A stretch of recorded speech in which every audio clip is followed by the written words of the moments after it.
stepping out of the iron gate. It was exactly noon, with the sun high in the sky, yet my heart felt as cold as an icy cavern.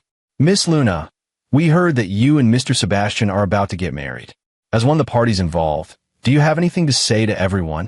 The small shop next door was playing the news.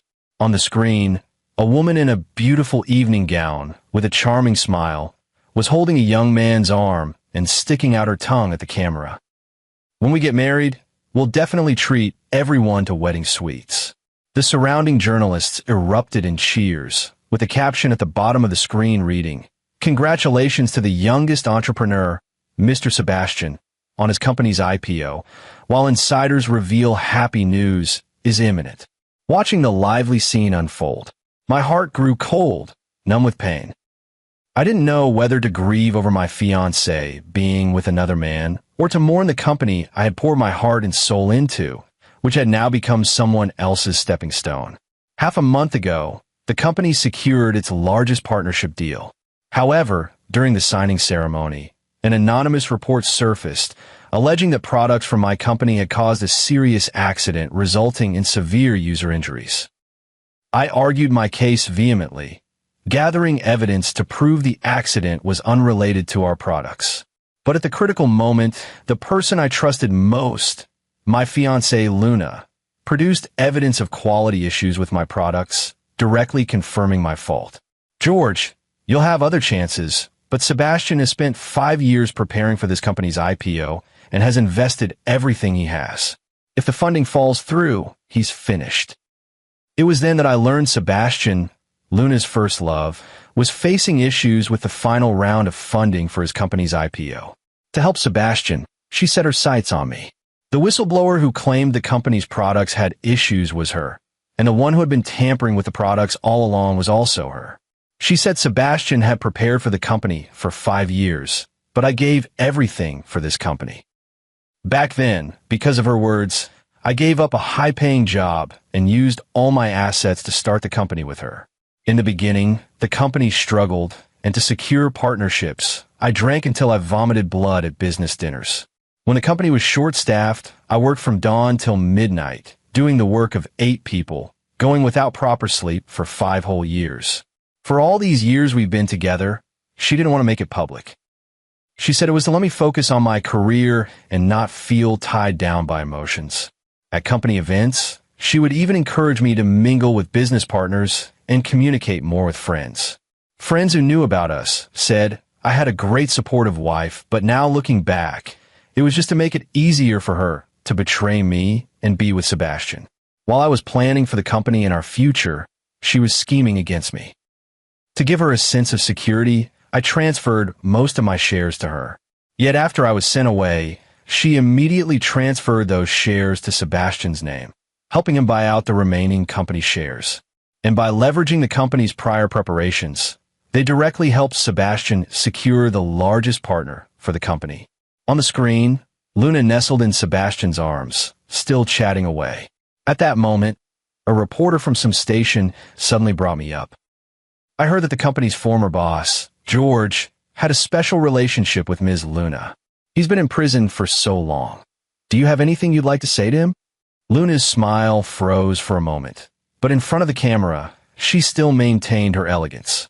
Back then, George made a wrong decision in a moment of weakness, nearly destroying all our hard work. But I heard he's realized his mistake, and it's been so long now. Let's just let this matter go and forgive him. However, I hope everyone won't follow in his footsteps. Luna's delicate features and graceful demeanor were charming, yet her words seemed laced with venom, publicly confirming my criminal act. I was clearly the one framed by her, yet she had the audacity to say she forgave me. Looking at this familiar face, I felt an overwhelming sense of unfamiliarity. After a long silence, I hailed a taxi and went straight to a villa district. I'm an orphan with no friends in this city. After hearing about my situation, my business partners scoffed and severed ties long ago. Now I have nowhere to go. This villa was originally purchased by me to serve as the new home for Luna and me. I know that things between Luna and me are over, but my business with Luna isn't finished yet. After paying the fare, I was about to enter the residential area when the security guard stopped me. Just as I was about to explain, I heard a familiar voice behind me. "Oh, isn't that George? What brings you here?" I turned around and saw Sebastian and Luna walking hand in hand toward the neighborhood. "Counting the days. It seems you were supposed to be released today. My apologies. I've been swamped with the company's IPO preparations and completely forgot about you. Really sorry about that." Sebastian held Luna in his arms, his tone laced with obvious mockery. Seeing how intimate the two were, I finally understood why they were here. Luna had already handed the company over to Sebastian, so it shouldn't be surprising that she freely brought another man into the new home I personally had designed and renovated. Luna's gaze flickered uncomfortably as she pulled a check from her pocket and handed it to me. "George, this money is compensation for you, but you must promise not to come looking for me again after taking the money. We've already broken up, and if the media sees us, it'll be hard to explain." I looked at the 20,000 yuan on the check and laughed bitterly at her brazen words. "You've ruined me like this, and you think you could just brush me off with 20,000? Normally, she'd spend over 100,000 on a single bag using my card." Sebastian sneered. "Luna has contributed a lot over the years. Giving you compensation is already more than fair. The business world is like a battlefield. She just did what was perfectly normal. If your capabilities are lacking and your vigilance is insufficient, even if it weren't Luna, someone else would have swallowed your company." I laughed bitterly at his sophistry. Yet Luna's gaze grew even more resolute. "George, after all these years in business, don't you understand the law of the jungle? Corporate warfare has always been about the survival of the fittest. Moreover, the company will truly thrive under Sebastian's leadership. I'm thinking of the company's best interests. If you're smart, you should let go. However, even if you don't let go, there's nothing you can do. After all, the company and connections are in our hands now. You should think about your future." As he spoke, Sebastian playfully patted my face. I couldn't hold back any longer and grabbed him by the collar. But before I could reach him, Luna grabbed me tightly from behind, and taking advantage of the moment, Sebastian punched me in the face. "You're trash, and you dare to strike first? Tired of living?" Sebastian kicked again, this time straight at my head. My vision went black, dizziness overwhelming me. Just then, an electronic voice sounded in my mind. Detecting that the host is experiencing intense humiliation value has reached 100%. The word alteration system has been bound. I had already heard this voice back in prison. At that time, the system introduced itself to me, saying it was a word alteration system. It sensed my deep resentment and thus chose to bind with me as its host. I could select two individuals, convert their actions into text, and then specify the alteration of one character within it. As long as the logic was reasonable, I could forcibly change the behavior of both individuals. I had already chosen Luna and Sebastian long ago, but because I hadn't seen them during my time in prison, their humiliation value toward me wasn't sufficient, which prevented the system from successfully binding. Now, enduring the dizziness in my head, I lifted my gaze and indeed noticed something different. Subtitles automatically appeared on Luna and Sebastian's chests. Seeing George remain unresponsive, Luna exchanged a puzzled glance with Sebastian. Did the beating damage his brain? Why isn't he reacting at all? Luna asked in confusion. Good riddance if it did. Saves us the trouble of wasting effort on him. As he spoke, Sebastian deliberately wrapped an arm around Luna's waist and teased maliciously. I'd rather spend this time lying with you on the wedding bed he prepared. I suppressed my nausea and changed the word embrace and deliberately embraced Luna's waist to pinch. The next second, the subtitles indeed changed. At the same time, Luna let out a startled cry and jumped up. Sebastian, why did you pinch me? That hurts. Sebastian looked bewildered. I don't know. Seeing their expressions and understanding how it worked, a bold idea surfaced in my mind. Before this, I thought the system was quite useless. After all, it had to be logical and many harmful actions were prohibited. But now that I think about it, true revenge doesn't require grand gestures of harm. All these years, Luna has relied on my trust in her, manipulating me bit by bit until she pushed me into this irredeemable abyss. I can do the same. Let them reap what they sow, quietly and unseen. At this thought, I couldn't help but curl my lips into a smile. What are you laughing at? What's so funny? Sebastian, flushed with anger, raised his foot to kick me. To my surprise, Luna stopped him.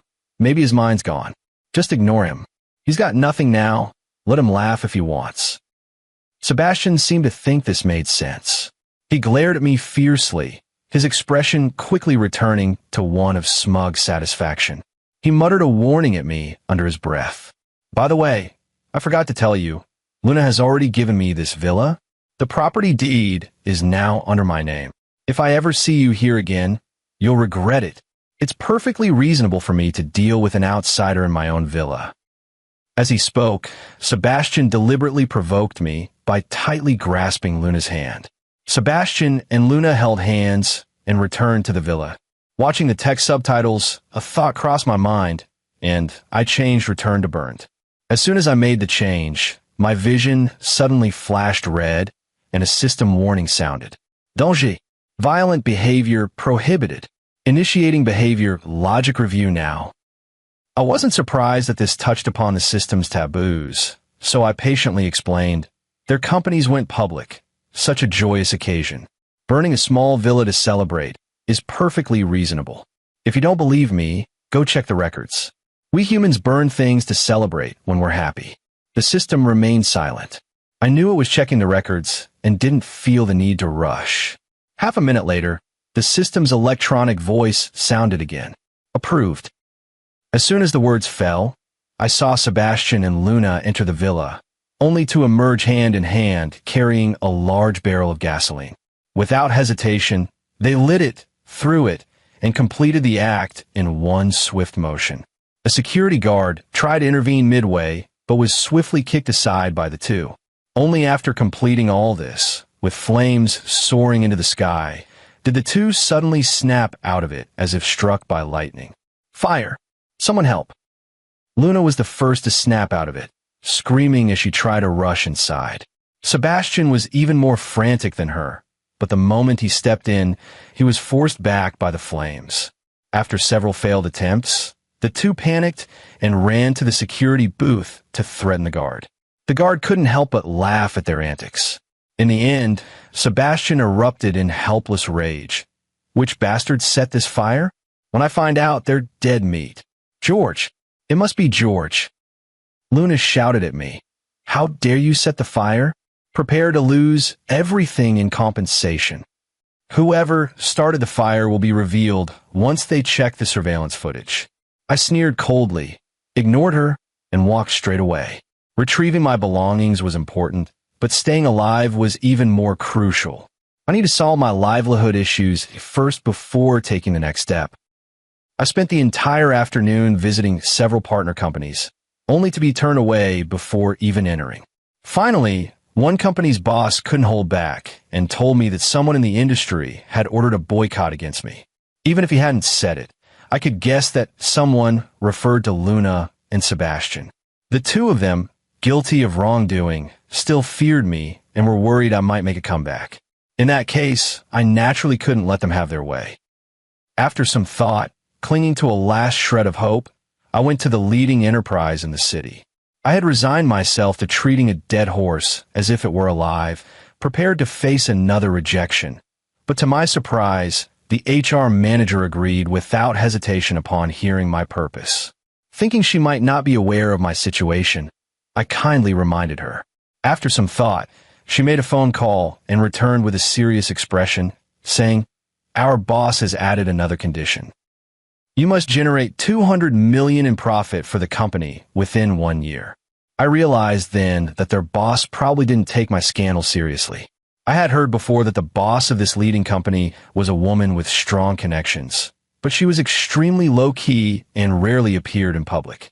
Even online, there was very little news about her. A personality I admire. I agreed without hesitation. After resolving the livelihood issues, I checked Luna and Sebastian's schedules and found that they would be attending a business dinner the following evening.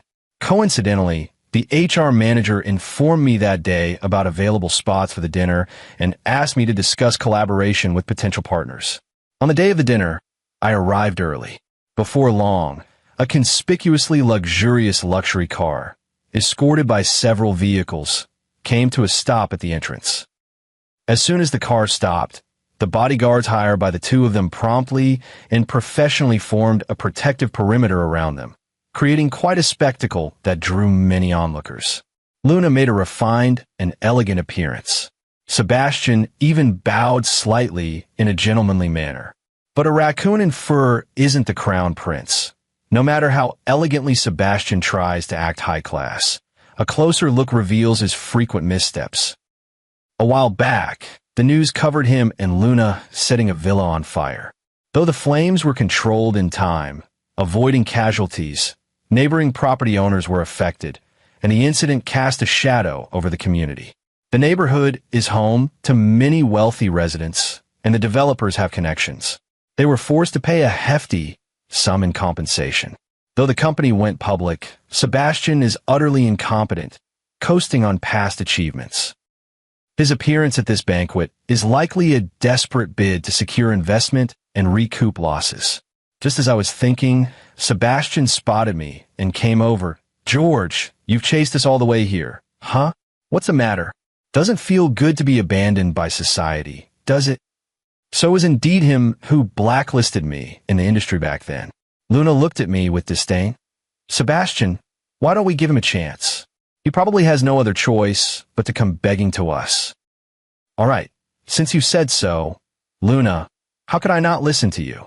Sebastian smiled and touched Luna's face. "The company's security booth happens to be short-staffed, so let him work there." "Sebastian, I knew you were the best." Watching the two of them play off each other, I suppressed my nausea and smiled, saying, "No need. You can keep the security position for yourselves. You stole my company, but sooner or later, you'll have to give it back." Luna froze for a moment, then frowned and scolded me. "George, what nonsense are you still talking? You've been to prison. Besides me and Sebastian, who else would want you?" As she spoke, Luna deliberately emphasized the words "been to prison." Hearing this, the people around me began looking at me with subtle expressions. Some even whispered among themselves. Sebastian clearly enjoyed the disdain directed at me from those around us and waved his hand dismissively. "Forget it. If he doesn't want to go, let it be." Luna snorted, "So grown up yet so immature. With that temper of yours, you'll regret it later." With that, Luna shot me a glare and gracefully walked an arm in arm with Sebastian. Staring at the subtitles before me, a thought struck. I changed arm in arm to "stepped on." Amidst the astonished and bewildered gazes of those around, Sebastian naturally lay down on the ground, while Luna, in her high heels, gracefully stepped onto him. It wasn't until the pointed tip of her high heel jabbed into Sebastian's mouth that both suddenly snapped back to reality, scrambling up from the ground with startled cries. "What are you doing?" Sebastian exploded in anger. Luna was also stunned. I don't know, what just happened? Sebastian's face still bore the imprint of a shoe, his complexion alternating between red and white. He wanted to lash out, but under the strange and amused gazes of the surrounding crowd, he forcibly held himself back. In the end, he shot me a fierce glare before dragging Luna into the banquet hall in disgrace. Before long, everyone's attention was drawn to other matters. I also entered the banquet hall. As instructed by the HR manager, I found a business partner in the venue. Before I could even introduce myself, a hand suddenly pushed me away. Caught off guard, I staggered and nearly fell. Luna and Sebastian stood before me with an aggressive demeanor. "Fine, George, you follow us just to pull these petty tricks? Have you no shame?" The commotion here drew the attention of many, with numerous people turning to look. The business partner also looked bewildered, but he clearly knew Sebastian beforehand and asked them, "Mr. Sebastian, Ms. Luna, do you know him?" Luna hastily explained to the business partner, "Mr. Smith, he was a former employee of our company. He got into trouble and went to prison. After being released, he held a grudge and started causing trouble for us. Don't listen to the nonsense of someone with such low moral character. I'll have someone drive him away right now." Hearing this, Mr. Smith's gaze toward me indeed became subtly different. I laughed in anger. "Apart from stealing my company and slandering me, do you have any new tricks up your sleeve?" Luna avoided eye contact, but Sebastian directly pulled up the fabricated evidence they had prepared, along with photos of me being pinned down by the police and my mugshot, displaying them in front of everyone. "Are we falsely accusing you? See for yourself. Should I project these photos for everyone?" The photos were unflattering, and many people's expressions became way mao after seeing them. I clenched my fists but still held back, explaining to Mr. Smith beside me, "I will prove my innocence, but today I'm here unrelated to them. I represent the company to discuss cooperation with you." As I took out my business card, before I could even hand it over, Luna snatched it away and tore it to shreds. "No wonder you refused when Sebastian and I offered to take you into the company. Turns out you already found another place. But any company willing to hire someone with such terrible character must not be a good company either." Sebastian chimed in beside her. "Indeed, Mr. Smith. A company willing to hire such social scum is either unprofessional or desperate for money. If something blows up later, who would you even turn to?" After saying this, he smirked again. "But our company currently has 100 million in the liquid assets account, just waiting to collaborate with you." Seeing Sebastian's arrogant and overbearing demeanor, I knew the opportunity had arrived. Without hesitation, I changed the word million to dollar. Seeing that Mr. Smith was tempted, I still kindly reminded him, "Liquid assets are nothing. The most important thing in a collaboration is overall strength." Sebastian burst into laughter. "You're talking to me about overall strength? You, a worthless employee from a worthless company, dare to discuss strength with me here? What qualifications?" Sebastian's words trailed off as he suddenly paled, seemingly having noticed something. "A worthless company?" came a cold yet alluring voice from behind. I turned around and saw everything instantly fall into complete silence. The onlookers automatically parted into two lines as a woman in office lady attire, with a cold and elegant demeanor, walked over slowly. Mr. Smith immediately bowed and scraped as he approached. "Ms. Mary, what brings you here? We didn't expect you to attend this banquet. It's truly an honor. I previously had someone send you the details about the collaboration. Have you given it any thought?" Perhaps it was just my imagination, but I saw the woman glance in my direction and give a slight nod. For a moment, I was at a loss for words. Her aura was unique. If I had met her before, I shouldn't have had no impression of her at all.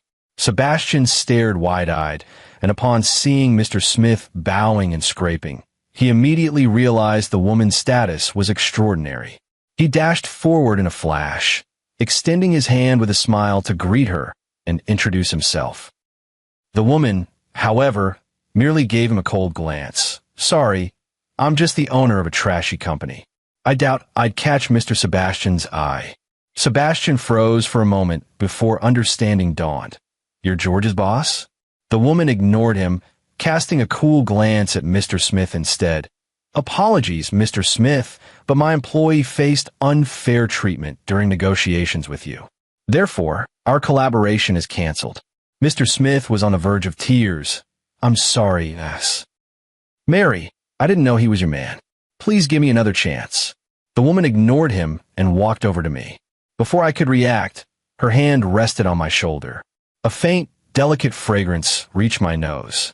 "I'm late. Sorry to keep you waiting." The woman's sharp voice carried an unexpected note of softness. I was flattered. Then it dawned on me. As an employee of her company, the way she treated me reflected her attitude toward the business itself. It made perfect sense that she would stand up for me. "Ms. Mary, don't be fooled by George. He's been to prison." Luna suddenly stepped forward, her expression grim as she said, "And back then, he deliberately..." Before Luna could finish, the woman coldly interrupted her. "You should worry about yourself. I don't need to hear from others about what kind of person my man is." Luna was left speechless. Sebastian immediately stepped in to back Luna up. "What's wrong with you, woman? Luna was just trying to protect you from being deceived. She meant well." How can you be so ungrateful? The woman gave him a once-over and let out a faint, mocking laugh. She said nothing, yet it felt like she had said everything. Sebastian's face turned pale with anger, feeling his pride wounded as he completely lost his composure. What are you so arrogant about? Your person? Who do you think you are? Just another plaything. There's no way you could have gotten this far on your own. You must have climbed your way up by relying on men. You dare reject a powerful company like Mr. Smith for the sake of a worthless person. Slap! Before Sebastian could finish cursing, Mr. Smith directly slapped him across the face. Sebastian was stunned by the blow and said aggrievedly, "Mr. Smith, I was speaking up for you." Mr. Smith gnashed his teeth in hatred. "If you want to die, don't drag me into it." Immediately, Mr. Smith whispered something into Sebastian's ear, and Sebastian's face instantly turned deathly pale. Is she Mary? That ruthless, vindictive female, tyrant Mary? Mr. Smith nodded. Sebastian fell silent. After a moment, he looked coldly at Mary and said, "No matter how capable you are, you're still just a woman. Besides, our company has already gone public. I refuse to believe you can bring it down in an instant." Mary was about to say something. Just then, Sebastian's phone rang. He pressed to answer the call. Then, after hearing what was said on the other end, he instantly exploded. What? Only $1 left in the company account. Sebastian was devastated, his eyes red as he confronted Mary angrily. "What did you do?" Mary was bewildered. She truly didn't know, because the money from the company account was transferred by my system. Luna immediately logged into the account, and upon seeing only $1 left in the balance, she was even more devastated than Sebastian. But soon, she burst into laughter, pointing at Mary and sneering, "You legal illiterate, do you really think you're some domineering CEO from a novel? Transferring money from my public account is illegal, and I'm calling the police right now. You can just wait to go to jail." With that, Luna actually called the police. Even at the police station, Luna and Sebastian kept insisting with absolute certainty that Mary had transferred the money from the account, adamant about dealing with her severely and making her learn the law. Mary watched the two of them with a look of utter disbelief throughout. It wasn't until the police released the investigation results, confirming that the money transfer from the account had nothing to do with Mary. Or rather, the money in the account was never transferred. There was only $1 to begin with. Only then did Luna's smile gradually fade, eventually turning into complete breakdown. Impossible. Luna didn't believe it. She and Sebastian insisted that 100 million had been transferred from the account. Due to the large amount involved, the police had no choice but to continue investigating. However, after various technical traces and record restorations, the results remained unchanged. The public account records consistently showed no transfer activity, confirming that there had only ever been $1 in the account. In the end, the police tactfully suggested that the two might consider seeking psychological counseling. This time, both of them were completely dumbfounded. When Mary and I left the police station, we could still hear Luna and Sebastian screaming in frustration. "Nice job." I pretended not to know and gave Mary a thumbs up. Mary glanced at me and said calmly, "Stop pretending. I know it was your system that did this." I choked and widened my eyes. How did she know about the system? But Mary had no intention of explaining and tossed the car keys to me. "Don't forget, you need to help me earn 200 million. After speaking, she opened the passenger door and got in.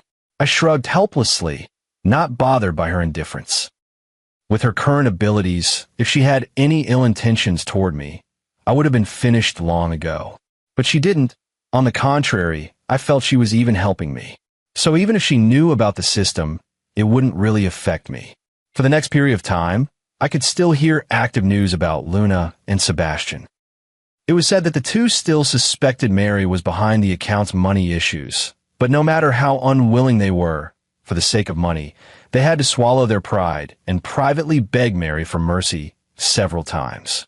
There was even one time when, to get Mary to let them off, Sebastian publicly slapped his own face repeatedly to apologize to her. But Mary ignored them completely and simply walked away. As Mary put it, don't waste your breath arguing with fools. It'll only make you less intelligent. Perhaps realizing it was futile, Luna and Sebastian gave up and started focusing on saving the company. To keep the business afloat, they sold everything they could to fill the financial gaps. Even Luna, who cherished luxury items dearly, parted with her favorite handbags and expensive cosmetics. Unexpectedly, their desperate efforts actually managed to revive one project. Luna saw a glimmer of hope and immediately reinvested the barely warm profits into a new project. That very day, Luna even called me to boast. Her voice sounded exhausted, yet she couldn't hide the triumphant tone. George, stop gloating over there. Do you really think the company can't function without you? Ha! Sebastian does everything you could do, only better. I remained silent for a long while. During this time, I had already used the company to uncover Sebastian's true background. Over the past 5 years, his company's funds were actually obtained through deceit and fraud, relying on superficial charm. The so-called soon-to-be-listed company was nothing more than an empty shell in name only. The financing issues were fabricated, and the company's ability to go public was entirely propped up by my own company. Can someone like him really revive a project? To this day, I remain deeply skeptical. But Luna, seeing my silence, mistook it for speechless jealousy and spoke with even greater smugness. Even if you've chosen Mary as your backer, you're still just a dog under her command, with no chance of ever rising to prominence. But Sebastian and I are different. Even without funding, as long as Sebastian and I work together, we can still bring the company back to life, and it will only get better from here. Just wait and seethe with envy. Luna hung up the phone triumphantly. But her triumph didn't last long, as I soon received shocking news. On the third day of Sebastian's company launching its new project, a scandal erupted. The largest shareholder, Sebastian, absconded with all the funds, most of which were even Luna's investment. It was only then that I learned the previous project was never revived. Sebastian had deliberately spread false information to deceive Luna, who actually believed it, and took out nearly $10 million in loans using her own credit for the project funds.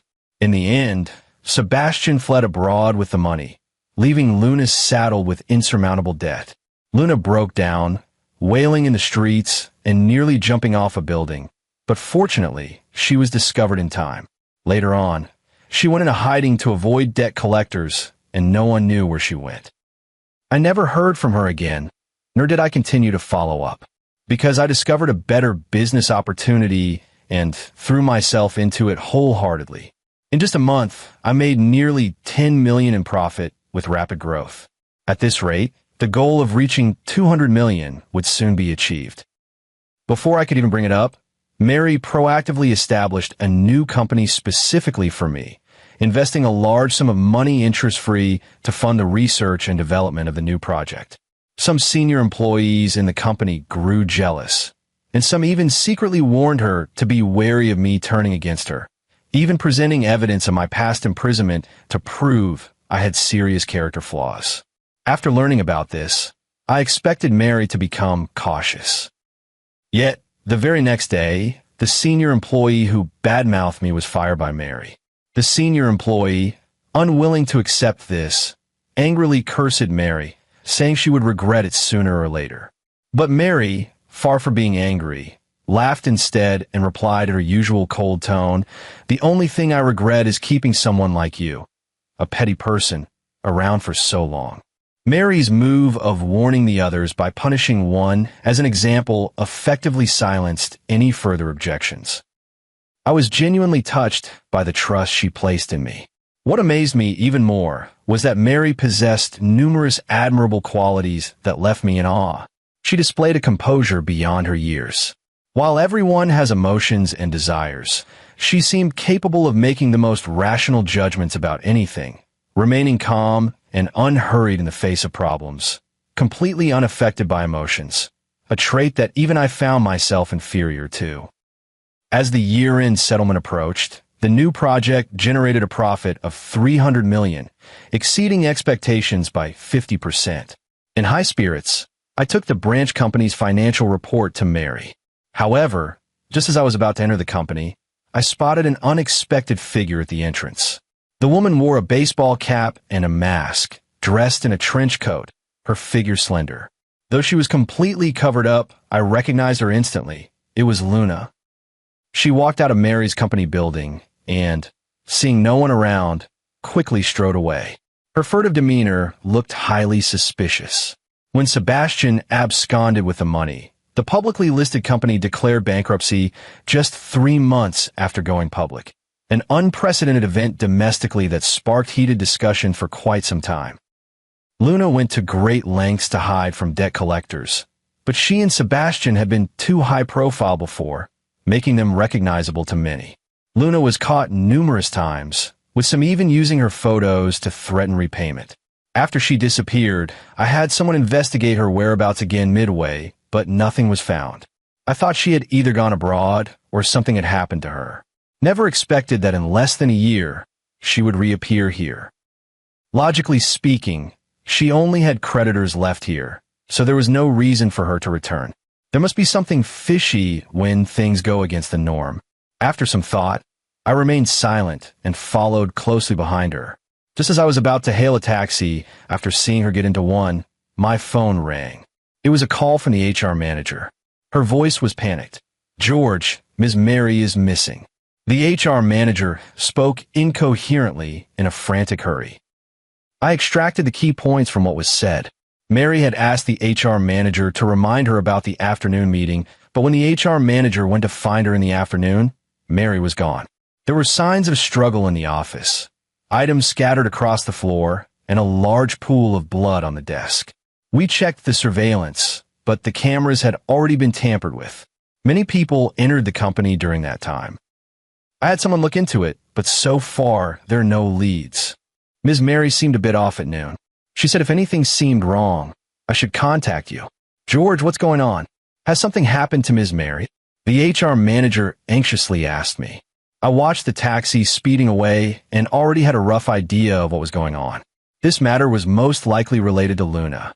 Before I could speak, the HR manager added, "I just saw a letter on the desk. Hold on a moment." The other end of the line fell silent for a few seconds before the HR manager urgently said, "The letter was printed. It says Ms. Mary is in their hands and demands we bring $50 million. I'll go withdraw the money right now." As she was about to hang up, I immediately stopped her. "Wait, don't go yet. Did Ms. Mary say anything else?" "She told me to call the police. But how can we report this when nothing is clear yet? What if something happens?" The HR manager sounded worried, but I felt reassured and said without hesitation, "Listen to her. Call the police." Since Mary said so, calling the police must be the optimal solution. The HR supervisor remained skeptical, but after I assured her I would take responsibility for the matter, she hurriedly went to report it to the police. Meanwhile, I immediately hailed a taxi by the roadside and instructed the driver to follow Luna Zhou at a moderate distance. Deep down, I already had a rough guess. Mary's disappearance was definitely related to Luna, and Mary had probably figured it out too, making preparations in advance. But for some reason, I still had an inexplicable feeling in my heart. I couldn't shake the sense that things weren't as simple as they seemed. Not long after, I followed Luna to the outskirts of town. As the area grew more deserted, worried about being spotted, I got off the car early. Fortunately, I exercise regularly and have always been in good physical condition, so I didn't lose track of them along the way. Finally, Luna stopped in front of an abandoned factory. I adjusted my breathing and slowly followed. Just as I reached the entrance, I heard Mary's voice from inside. "I'll give you whatever you want. I advise you to stop now before it's too late. Don't persist in your delusions." Mary's voice remained calm, but I could still detect a tremor in her words. She seemed somewhat frightened too. I pressed against the door, peering quietly through the crack, and saw Mary kneeling on the ground, tightly bound, her hair disheveled, with slight swelling and traces of blood on her forehead and the corner of her mouth. And standing before her were indeed Sebastian and Luna. Seeing the scene before me, my mind suddenly went blank for a moment. My vision blurred momentarily. "Haha, You've ruined us like this and still expect us to let you go? Dream on. Sebastian forcefully grabbed Mary's hair and yanked hard. If you hadn't transferred the 100 million back then, how could we have ended up in this situation? We don't want money, we want your life. With that, Sebastian grabbed Mary by the throat. Luna, however, looked inexplicably flustered and urged, Sebastian, hurry up and call to hand her over. Once we get the money, let's get out of here quickly. But Sebastian sneered and said unhurriedly, no rush. She's caused us so much suffering. How can we just hand her over so easily? We took such a big risk coming back. We should at least take something with us. As he spoke, Sebastian moved closer to Mary. Luna immediately glared at Sebastian, who backed off and coaxed her. We're all in the same boat now, and I'm just thinking about us. You've suffered so much during this time. Don't you want revenge? Don't worry, you're the one I love most. Otherwise, why would I have sought you out? Last time you were chased, it was me who saved you. Luna flared up. Sebastian, do you have any conscience? If it weren't for you, why would I be chased? All right, what's done is done. Can you just let it go? Sebastian kept coaxing until Luna finally softened. She turned to leave. Do as you please. I'm leaving now to notify them to come over. You'd better hurry up. Sebastian immediately planted a kiss on her and sweet-talked her a bit more. After Luna left, Sebastian's gaze towards Mary immediately revealed greed.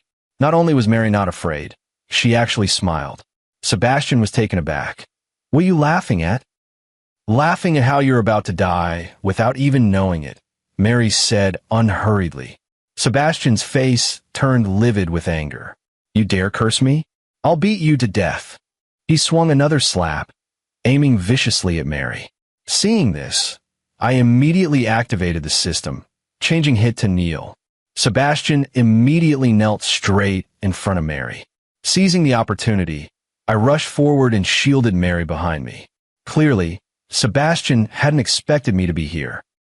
He looked at me in shock and asked, How are you here? It doesn't matter if you're here. I'll kill you right now. As he spoke, he was about to attack, but soon realized something was wrong and shouted at the top of his voice, Luna, stop shouting. She's sleeping soundly outside. I kindly reminded him. While the two were talking earlier, I had already used the system to change the word leave in Luna's dialogue to sleep. So Luna fell asleep as soon as she stepped outside. Sebastian was furious and began cursing at Luna. At that very moment, the sound of a car engine suddenly came from outside, followed by dozens of footsteps. Sebastian instantly beamed with joy. Our people are here. You're just waiting to die. Waiting to die was out of the question. Sebastian's men had barely arrived when police cars pulled up right behind them. I thought it would be a fierce battle, but who knew that as soon as they saw the police, they immediately knelt down and confessed. After interrogation, the police found that these people had no connection with Mary whatsoever. Further investigation revealed that Mary's company had grown too powerful, prompting her sworn enemies to pool 100 million to hire top assassins to eliminate her. However, the top assassins discussed among themselves and felt that killing a woman was too simple a task for them, so they took 30 million and hired another group. But then the $30 million assassins got a bigger job offer, so they took 5 million and hired some ordinary hitmen instead. After several repetitions, the fifth batch of hired individuals spent another million to employ Sebastian and Luna. Luna originally intended to perish together with Sebastian, but upon hearing that their target for revenge was Mary, the two temporarily set aside their grudges and agreed, planning to extort more money from Mary before fleeing abroad to start a new life. To ensure the plan's smooth execution, they also hired a group of people, thinking that even if the scheme was exposed, they could escape in the ensuing chaos. Who could have guessed that the money they offered was too little, and the people they hired were just a bunch of small-time thugs who would lose their nerve at the sight of a police car? In the end, both Luna and Sebastian ended up in prison. Police interrogation revealed that these individuals had no connection to Mary whatsoever.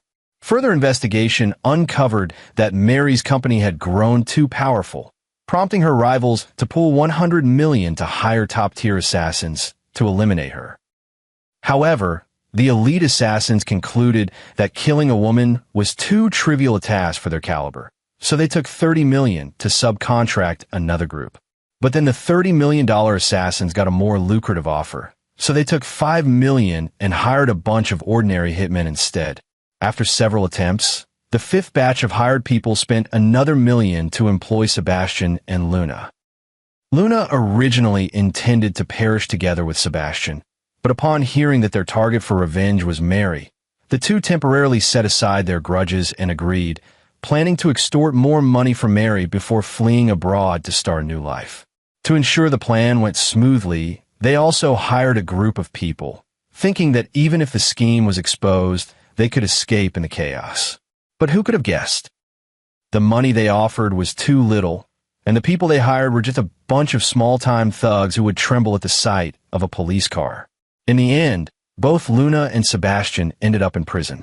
Based on the information and evidence obtained from the investigation, the police completely uprooted the criminal rivals involved. This absurd yet amusing incident garnered extremely high attention from netizens, just when everyone thought the matter had come to an end. Unexpectedly, in court, Mary brought out the evidence of how Luna and Sebastian had framed me back then. Luna and Sebastian had planned to align their testimonies so both could get reduced sentences, but when they saw the fabricated evidence Mary presented, they panicked, shifting blame onto each other and even exposing each other's dirty secrets on the spot. In the end, it was even revealed that 2 years ago, Luna had attempted to poison me in order to take control of the company. Their actions became increasingly criminal, and both were delighted with life sentences. I hadn't recovered from the shock when I returned from the courthouse. Mary walked up to me and patted my shoulder. Coming to my senses, I handed her the branch report. I've finished it. Congratulations. Mary rarely curled her lips into a smile. Your task is complete. I was about to say something, but the next second, Mary added, I should go too. Where to? I froze for a moment, looking up at her, suddenly overwhelmed by a strong sense of foreboding. Don't! I wanted to stop her, but Mary remained unmoved, lightly tapping my forehead. My pupils constricted as a memory I had never experienced before crashed into my mind. A scene appeared before my eyes. On the prison TV, Luna and Sebastian stood in front of the company I had founded, gazing at each other affectionately. While outside the screen, I was covered in wounds, screaming hoarsely, my eyes bloodshot, my fingers torn and bleeding from clawing at the walls. At the brink of collapse and suffocation, a faint wisp of white smoke drifted out from my body. The white smoke gradually took shape, morphing 5 or 6 times before finally forming the likeness of Mary, sitting poised before me. Her fingers brushed past my vacant, numb gaze and finally came to rest on my face. I'll help you, she whispered softly, then quickly dissipated like a wisp of smoke. As for me, it was as if I had suddenly snapped awake, my eyes opening in a daze. Then a voice was heard. Ding! The word modification system has been activated. Mary curled her lips into a smile, her body gradually becoming transparent. That's right, George. I am your system. Your resentment formed me, and now that your resentment has vanished, you no longer need me. No wonder Mary had felt familiar and dear to me from the very beginning. She had always been by my side. That day outside the abandoned factory, fragments of my memory returned. I also suspected she might not be human. After all, even the calmest people lose control sometimes. Yet she remained perfectly composed at all times, knowing everything like the back of her hand. How could she possibly be a living, breathing person? But I could guess all this, yet couldn't accept it. Through all this time together, even if she wasn't human, in my heart, she had long become an indispensable presence. I had intended to keep this secret buried deep within, but it seems what must come will always come. No, I still need you to help me further. Don't go. I nearly pleaded as I reached out to hold her, but grasped only air. Mary's body gradually became transparent, her face pale as she smiled and shook her head at me. I heard a familiar electronic voice, detected host's mission completion, The word modification system has been unbound. At the same time, Mary's body grew increasingly transparent. I became hysterical, trying to grab her, but just like in my memories, she turned back into a faint wisp of white smoke and soon vanished without a trace. I stood dejected on the street, utterly at a loss. At this moment, a familiar voice came from behind. I turned around and saw a woman with noble bearing, looking at me indifferently as she extended her hand toward me. "Hello, I'm Mary,"